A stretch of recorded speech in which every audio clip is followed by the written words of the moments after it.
मी नम्रता विलास देखणे यशवाणीच्या दिवाळी अंकासाठी वाचत आहे माझी कविता जीवन प्रवास।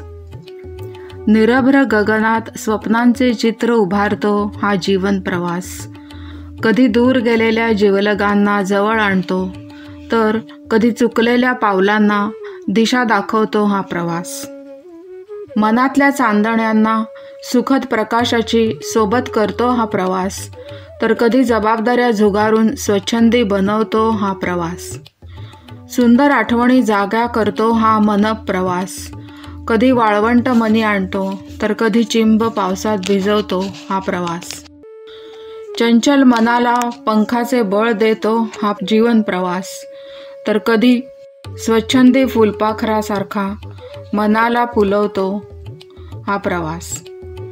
विचलित उदास मनाला कलाटणीही देतो हा प्रवास, तर कधी सुखाच्या सरीचा जिव्हाळ्याचा आल्हाददायी जाणीवाही देतो हा जीवन प्रवास।